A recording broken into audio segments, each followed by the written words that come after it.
தொடர்ச்சியாக பாஜகவினுடைய தலைவராக நான் ஏன் அடிக்கோடிட்டு சொல்லுகிறேன் தகுதியில்லாத தலைவர் என்று சொன்னால், தனக்கு எந்த தரவும் தெரியாது, வாட்ஸ்அப்பில் வருகிற RSS வாந்தி எடுப்பதை கொண்டு வந்து அதுதான் உண்மை என்று தொடர்ச்சியாக வாந்தி எடுத்துக்கொண்டு அந்த வாந்தியையும் 1 மணி நேரம் ஊடகங்களை வைத்து ஒளிபரப்பிக் கொண்டு அதன் மூலம் நாங்கள் எடுப்பதுதான் சட்டம், நாங்கள் நடப்பதுதான் ஆட்சி என்கிற அடிப்படையில் தொடர்ச்சியாக தமிழ்நாட்டு மக்களை புறக்கணித்து கொண்டிருக்கிற பாஜகவை அம்பலப்படுத்த வேண்டும், அதனுடைய தலைவரை அம்பலப்படுத்த வேண்டும் என்பதற்காகத்தான் இந்த பத்திரிகையாளர் சந்திப்பு. நான் முதலில் ஒன்றை சொல்லிவிடுகிறேன்.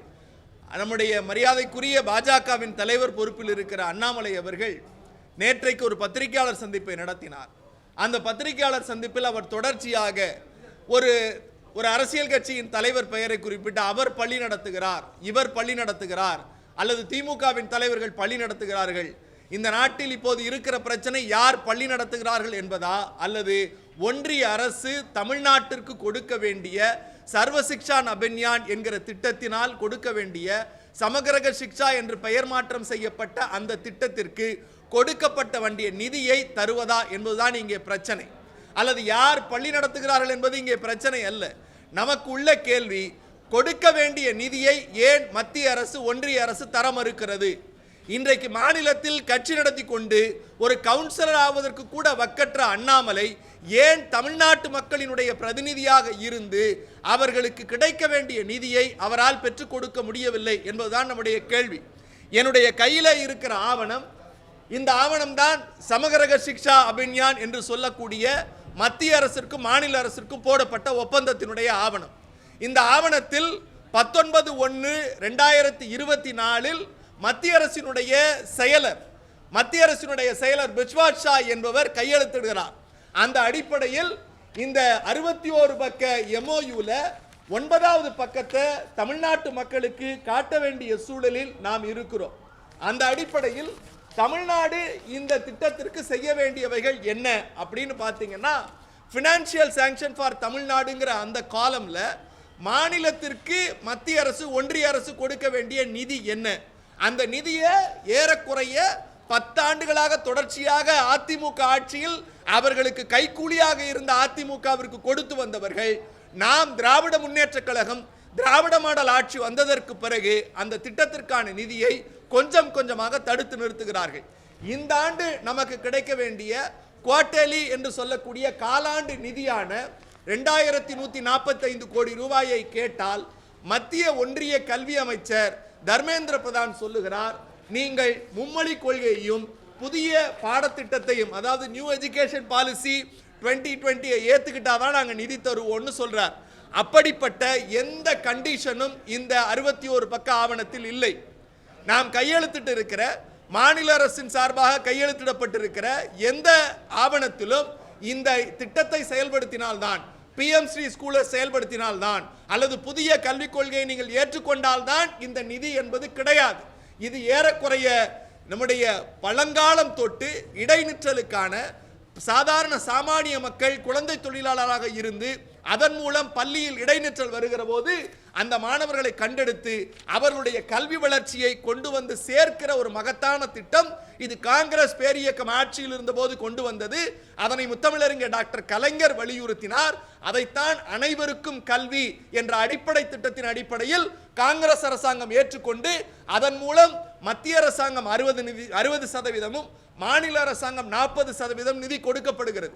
இப்போது எங்களுடைய கேள்வி, நேற்றைக்கு மாண்புமிகு தமிழ்நாட்டினுடைய முதலமைச்சர் திராவிட மாடல் நாயகர் முத்துவேல் கருணாநிதி ஸ்டாலின் அவர்கள் ஒரு கேள்வி வைத்தார். தேசிய பேரிடர் நிதியிலிருந்து ஏன் இந்த ஆண்டு தமிழ்நாட்டிற்கு நிதி கொடுக்கப்படவில்லை? பீகாருக்கு, ஆந்திராவிற்கு, தெலுங்கானாவிற்கு, ஒரிசாவிற்கு போன்ற இடங்களுக்கெல்லாம் கொடுத்திருக்கிற நிதியை ஏன் எங்களுக்கு கொடுக்கவில்லை? அதை போலவே 2 நாட்களுக்கு முன்னால் தேசிய ஒருங்கிணைந்த குழந்தைகள் வளர்ச்சி திட்டத்திற்கு கொடுக்க வேண்டிய ஒன்றிய அரசினுடைய நிதியை எங்களுக்கு தரவில்லை என்று ஒரு மக்களால் தேர்ந்தெடுக்கப்பட்ட இந்திய அரசியலமைப்பு சட்டத்திற்கு உட்பட்ட ஒரு முதலமைச்சர் ஒன்றிய அரசை கேட்கிறார்.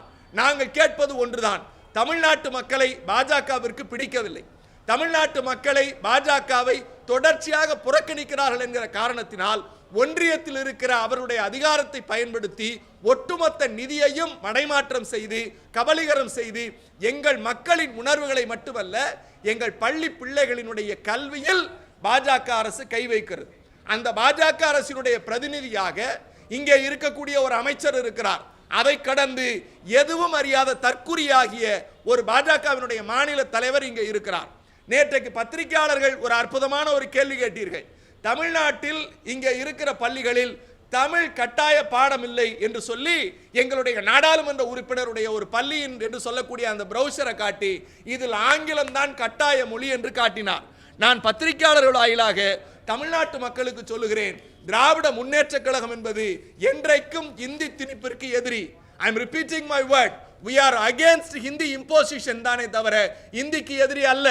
ஆனால் ஒன்றிய பாஜக அரசினுடைய நோக்கம் என்பது ஹிந்தி ஹிந்து ஹிந்துத்துவா என்கிற அடிப்படையில் ஹிந்தியை முதலில் திணித்து சமஸ்கிருதத்தை கொண்டு வருகிற அயோக்கியத்தனத்தையும் எழுத்து வடிவம் கூட இல்லாத ஒரு மொழிக்கு கோடிக்கணக்கான ரூபாயை ஒதுக்கி எங்கள் தாய்மொழியான தமிழ் மொழியை புறக்கணிக்கிற செயலை ஒன்றிய பாஜக அரசு செய்கிறது.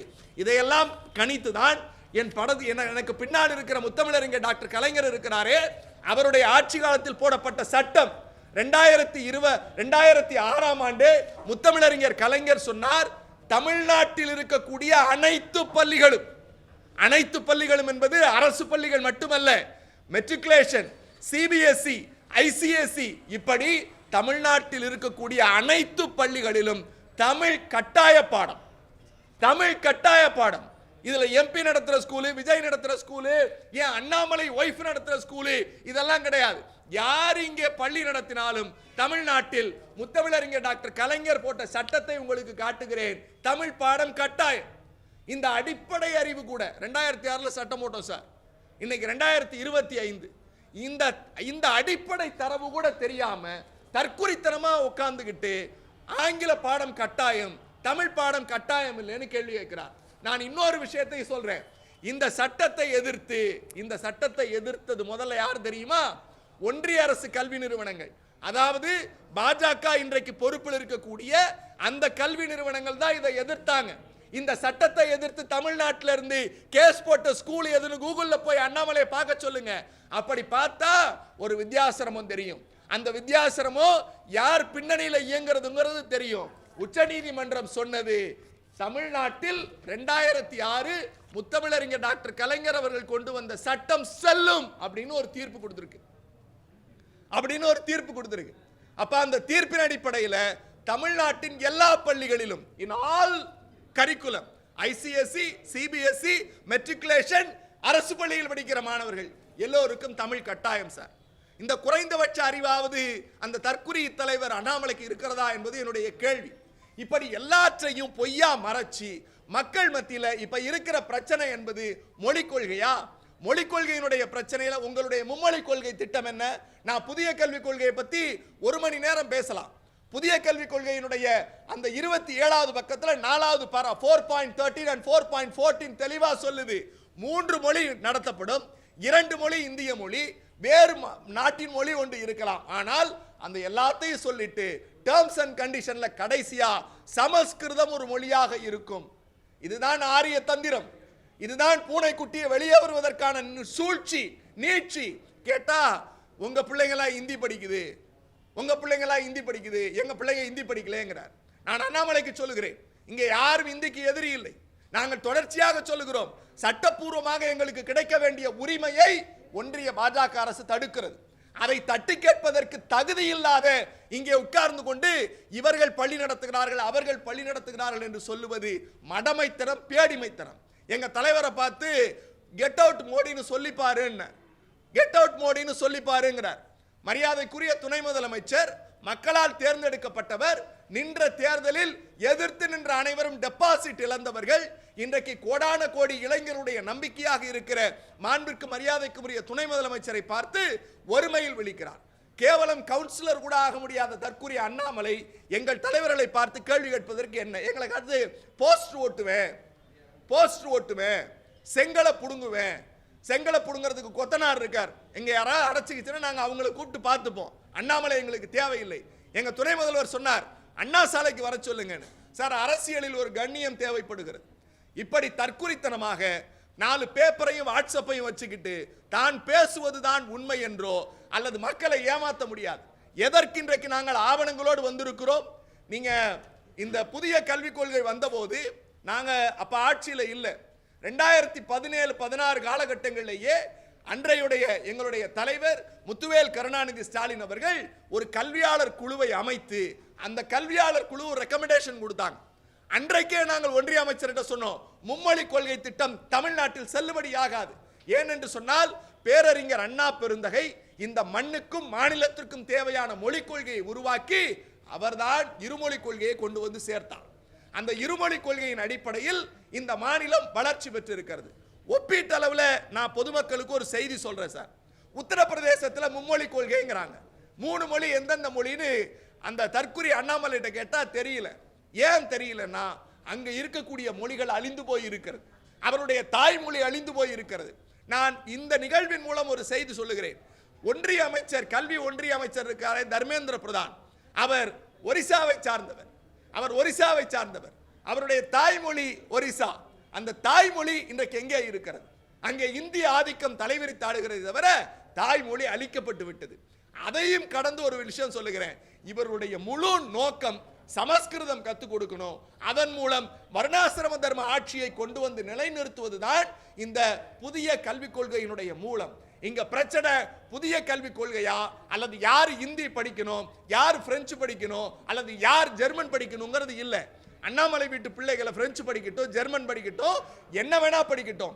நம்முடைய கேள்வி, எங்கள் பிஞ்சு குழந்தைகள் தமிழ்நாட்டில் இருக்கக்கூடிய இந்தியாவின் குடிமக்கள், நான் அடிக்கோடு இருக்கிறேன், தமிழ்நாட்டில் இருக்கக்கூடிய இந்திய குடிமக்கள், ஒன்றிய அமைச்சகத்தின் கீழ் நாங்கள் வாழுகிற குடியுரிமை பெற்றவர்கள் ஏற்கனவே ஒப்பந்தத்தில் கையெழுத்திட்டு விட்டு அந்த ஒப்பந்தத்திற்கான பணத்தை தர வேண்டும் என்று சொன்னால் நீ இந்தி கட்டாயம் படிக்க வேண்டும், மும்மொழி கொள்கையை ஏற்றுக்கொள்ள வேண்டும், புதிய கல்விக் கொள்கையை ஏற்றுக்கொள்ள வேண்டும் என்பது எதேச்சை அதிகாரம். அண்ணா சொல்லுவார், if we want to follow the democracy, the central government also should follow the democracy என்று சொல்லுவார். ஜனநாயகத்தை நாங்கள் பின்பற்ற வேண்டும் என்றால் நீங்களும் பின்பற்ற வேண்டும். அந்த பின்பற்றினால் மட்டும்தான் அது ஜனநாயகம். நீங்கள் சர்வாதிகாரத்தையும் எதேச்சை அதிகாரத்தையும் திட்டங்களின் மூலம் கொண்டு வந்து மோடி சர்க்காரோ அல்லது அவருக்கு இணையாக எடுபடியாக இருக்கிற வேறு யார் இங்கே பேசினாலும் தமிழ்நாடு மற்றொரு இந்திய எதிர்ப்பு போராட்டத்திற்கு தயாராகும். எங்கள் உரிமைகளை நாங்கள் மீட்டெடுக்க வேண்டிய வகையில் மீட்டெடுப்போம்.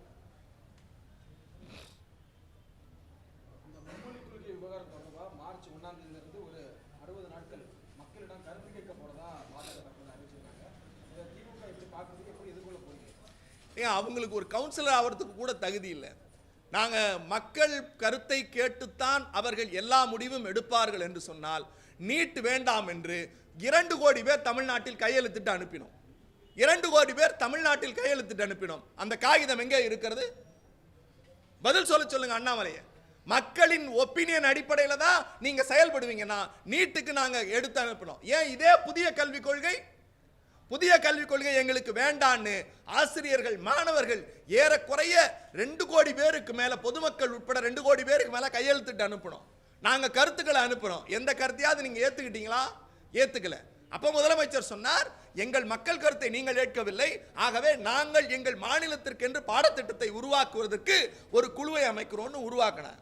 அதனால மக்கள் செல்வாக்கு இல்லாத ஊடக வெளிச்சத்தில் அதிகாரத்தின் அடிப்படையில் பயணிக்கிறவர்களுக்கு அது ஒரு 10 பேரை கூட்டி உட்கார வச்சுட்டு நேற்றுக்கு நீதிமன்றம் சொன்னுச்சுல்ல, திருப்பரங்குன்றத்தில் இருக்கிற மக்களே அமைதியாக தான் இருக்கான், நீங்க எங்க இருந்து என்ன பிரச்சனை கிளப்புறீங்கன்னு. அந்த மாதிரி எங்க வாய்ப்பு கிடைக்கும், எங்க பிரச்சனை கிளப்புறாங்கிறது தான். அதெல்லாம் பொருட்டல்ல. மக்கள் திராவிட மாடல் ஆட்சியின் பக்கமும் முத்துவேல் கருணாநிதி ஸ்டாலின் அவர்கள் பக்கமும் நிற்கிறார்கள்.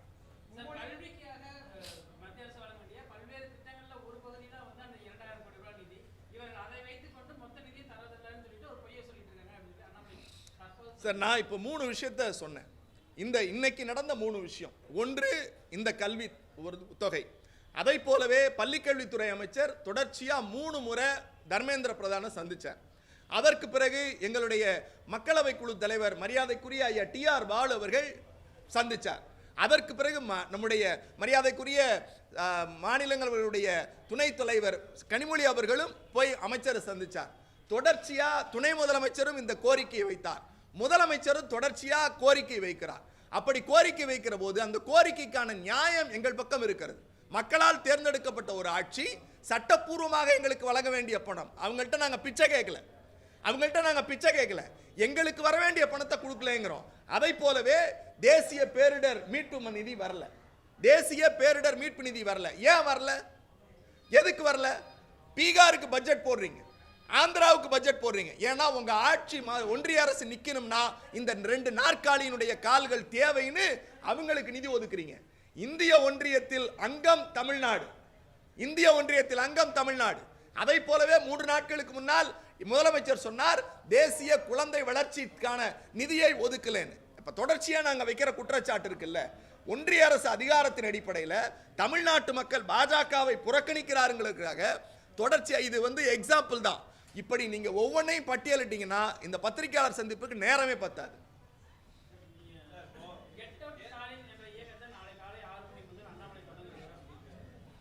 ஏன்னா திரும்பவும் ஒரு விஷயம் சொல்றேங்க, மக்கள் தன்னெழுச்சியாக பேசுவதற்கும் மக்கள் தன்னெழுச்சியாக ரோட்ல கோலம் போட்டு எங்களுக்கு நிதி எங்களுக்கு வேணும், எங்களை வஞ்சிக்காத பாஜக அரசே அப்படின்னு பேசுறதுக்கும், வாட்ஸ்அப்புக்கு 10 பேரை சம்பளத்துக்கு வேலைக்கு உட்கார வச்சு சம்பளத்தின் அடிப்படையில் ஒரு சென்டரை உருவாக்கி அதன் மூலம் போடுறதுக்குமான வித்தியாசம் இருக்கு. நீங்க இன்னைக்கு போய் கெட் அவுட் மோடின்னு போட்டிருக்கிறதுனுடைய ஆர்கானிக் ரீச்சை பாருங்க, நாளைக்கு அவங்க போட போற கூலிக்கு மாரடிக்க போற கூட்டத்தையும் ஒப்பிட்டு பார்த்தீங்கன்னா தெரிஞ்சிடும்.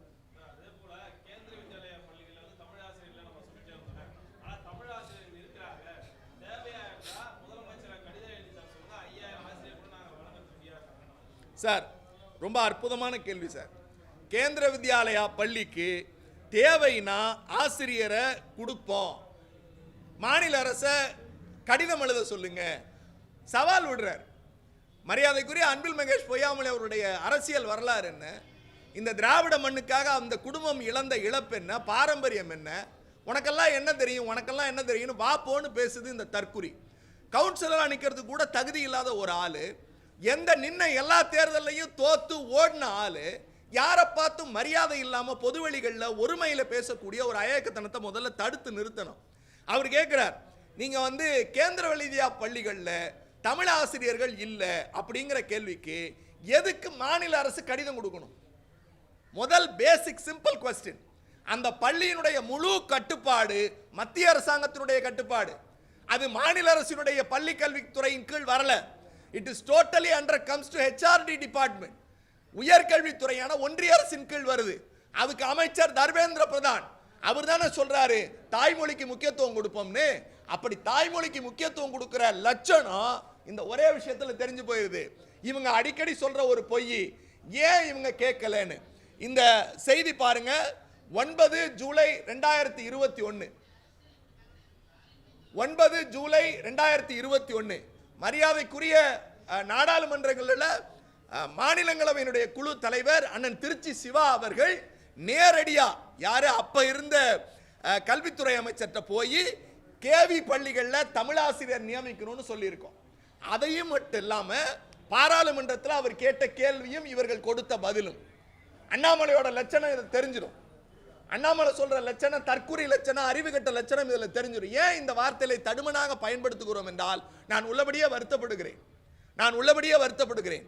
எந்த அறிவும் இல்லாமல், குறைந்தபட்ச தகுதி இல்லாமல், வாய்க்கு வந்ததையெல்லாம் நாங்க இப்ப பேசணுமே எல்லாத்தையும் ஆதாரப்பூர்வமாக காட்டுறோம். அவர் கேட்ட கேள்விக்கு with the minister of education we pleased to state அப்படின்னு சொல்லிட்டு கரண்ட் வேகன்சி கொடுத்திருக்கோம். இந்த பள்ளிகள்ல whether the ministry has mechanism to appoint Tamil language teachers in Kendra Vidyalaya of Tamil Nadu, if so the expected timeline of the appointment. இது யார் கேட்டிருக்கிறது? திமுகவினுடைய மாநிலங்களவை குழு தலைவர் மரியாதைக்குரிய நாடாளுமன்ற உறுப்பினர் திருச்சி சிவா நாடாளுமன்றத்தில் கேட்ட கேள்வி. இதுக்கு அவரு அமைச்சர் என்ன சொல்றாரு? கேந்திர Vidyalaya has informed that in the point of local language teachers are not sanctioned. அண்ணாமலைக்கு இது தெரியுமா? அண்ணாமலைக்கு இந்த பதில் தெரியுமா? இது நாடாளுமன்றத்தில் சொன்ன பதில். நான் வாட்ஸ்அப் வாந்தி எடுக்கல, நான் வாட்ஸ்அப் வாந்தியோ ஆர்எஸ்எஸ் கொடுக்கிற வளரலையோ நான் பேசல. இதுல நாடாளுமன்றத்தில் 5/8/2021 கொஸ்டின் நம்பர் 1968 ராஜ்யசபாவினுடைய சீலோட நான் ஆவணம் காட்டுறேன் சார். இவருக்கு நாங்க கடிதம் எழுதணுமா, இவர் தூக்கி கொண்டு போய் கொடுத்து அடுத்த நாள் டீச்சர் அப்பாயின்ட் பண்ணுவாராம். நாடாளுமன்றத்தில் இவங்க மொழிக் கொள்கை என்ன சொல்றாங்க, தமிழ்நாட்டுக்கு தமிழ் டீச்சர் அப்பாயின்ட் பண்ண முடியாது, we can't sanction. இது ஒன்றிய அரசின் மொழி சார். இவங்க தான் சொல்றாங்க நாங்க தமிழை வளர்க்க போகிறோம் அப்படின்னு. இதெல்லாம் ஏமாற்றுத்தனம், அயோக்கியத்தனம்.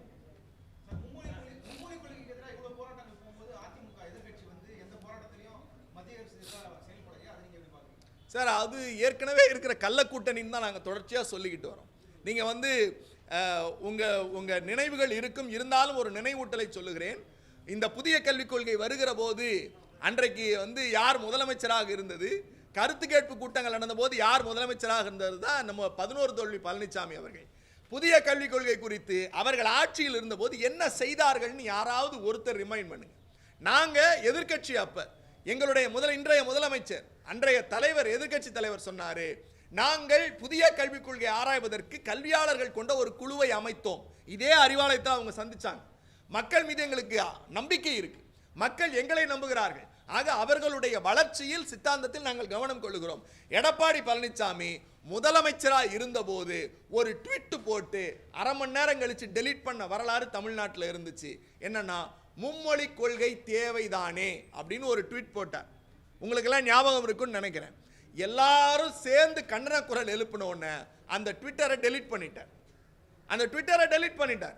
அப்படிப்பட்ட அறிவு தெளிவு நாணயம் உள்ளவர்கள் எப்படி பேசுவார்கள்? டங்ஸ்டன் விவகாரத்தில் என்ன பேசினாங்க? மாநில அரசை வன்மையாக கண்டிக்கிறோம்னு வாய்க்கிளிய பேசிய 10 தோல்வி பழனிசாமி மத்திய அரசை வலிக்காமல் வலியுறுத்துகிறோம் அப்படின்னு ஒரு வார்த்தையை பயன்படுத்துறார். வலிக்காமல் வலியுறுத்துகிறோம்னு பயன்படுத்துறார். இந்த 2 பேரும் தங்களுடைய நாற்காலிக்காக தமிழ்நாட்டு மக்களுக்கு துரோகம் செய்தவர்கள். அவர்கள் ஆட்சி பீடத்துக்கு வருவதற்கு, அவர்கள் ஆட்சியின் மூலம் RSS சித்தாந்தத்தை நடைமுறைப்படுத்துவதற்கு தமிழ்நாட்டு மக்களுக்கு துரோகம் விளைவித்தது இந்த 2 பேரும். ஆக அதை நம்ம மறந்துட முடியாது.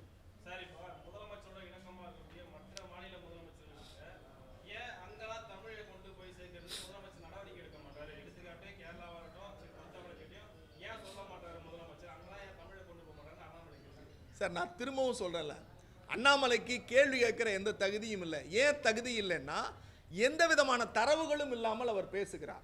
நான் ஒரு செய்தி சொல்றேன், எந்த பத்திரிகையும் படிக்கிறது இல்லை. டெல்லிக்கு முதலமைச்சர் போனார் சார். அங்க தமிழ் வழியில் நடத்தக்கூடிய பிள்ளைகளுக்கும் பள்ளிகளுக்கும் புத்தகங்கள் தேவைன்னு கேட்டாங்க. கேட்ட உடனேயே முதலமைச்சர் அவருடைய சார்பாக பள்ளிக்கல்வித்துறை அமைச்சரை வந்து அனுப்பி, டெல்லிக்கு அனுப்பி முதலமைச்சரை சந்திச்சு அங்க தேவையான விடயங்களை செஞ்சு கொடுத்து பள்ளிக்கு தேவையான புத்தகங்களை கொடுத்தார். 1. 2வது, மும்பை மகாராஷ்டிராவுக்கு போனார். மகாராஷ்டிராவில் இருக்கக்கூடிய தமிழ் படிக்கிற பிள்ளைகளுக்கு இன்ஃப்ராஸ்ட்ரக்சர் வசதி இல்லைன்னு முதலமைச்சர் சொன்னாங்க. சொன்ன உடனேயே பள்ளிக்கல்வித்துறை அமைச்சர் அங்க அனுப்பி கூட செயலாளர் போய் தமிழ் படிப்பதற்கான வாய்ப்புகளை ஏற்படுத்தி கொடுத்தார். உங்களுக்கு இன்னும் லேட்டஸ்டா ஒரு விஷயம் சொல்றேன். இப்போது எதிர்க்கட்சி சட்டமன்ற உறுப்பினராக இல்லாமல் தோற்று போயிருக்கிற மரியாதைக்குரிய நம்முடைய நடிகை ரோஜா இருக்காங்க இல்லையா, திரைப்பட நடிகை ரோஜா, அவங்க போன ஆண்டு கல்வி அமைச்சர், அந்த அமைச்சராக இருந்தாங்க, அந்த ஏதோ ஒரு துறையினுடைய அமைச்சர். அப்ப சென்னைக்கு வந்து ஒரு பேட்டிகளை சொன்னாங்க, எங்களுக்கு தமிழ் புத்தகம் கிடைக்கல எங்க மாநிலத்தில் அப்படின்னு. ஒன்று முதலமைச்சர் 24 மணி நேரத்தில் அவர்களுக்கு தேவையான தமிழ் பாட புத்தகங்களை அனுப்பினார். இப்படி எங்களுக்கு எந்த மாநிலம் கோரிக்கை வைக்கிறதோ, எந்த மாநிலங்களெல்லாம் தமிழ் பள்ளி இருக்கிறதோ அங்கேயெல்லாம் சிறமேற்கொண்டு செய்கிறார். அதை விட இன்னொரு செய்தி சொல்றேன், உலக பல்கலைக்கழகங்களில் சார் இவ்வளவு பேர் 10 வருஷம் அதிமுக இருந்துச்சு சார். உலக பல்கலைக்கழகங்கள் அப்போதும் இருந்தது, அப்போதும் கோரிக்கை வந்தது. எடப்பாடி பழனிசாமி ஆட்சியில் ஏதாவது பண்ணாங்களா? ஆனால் தமிழ் வளர்ச்சிக்காக, தமிழ் இனத்தினுடைய பெருமையை, மாண்பை நிரூபிப்பதற்கு முத்துவேல் கருணாநிதி ஸ்டாலின் என்கிற திராவிட பெருஞ்சமூகத்தினுடைய தலைவர் பல கோடிகளை கொண்டு போய் உலக பல்கலைக்கழகங்களுக்கு கொடுத்தார். அது மட்டுமல்ல, திமுகவின் சார்பாக நான் உட்கார்ந்து இருக்கிற அண்ணா அறிவாலயம் இருக்கிறதே, இந்த அண்ணா அறிவாலயத்தின் நிதியிலிருந்து தமிழ் வளர்ச்சிக்கு நிதி கொடுத்த இயக்கம் சார் எங்க இயக்கம். தேங்க்யூ.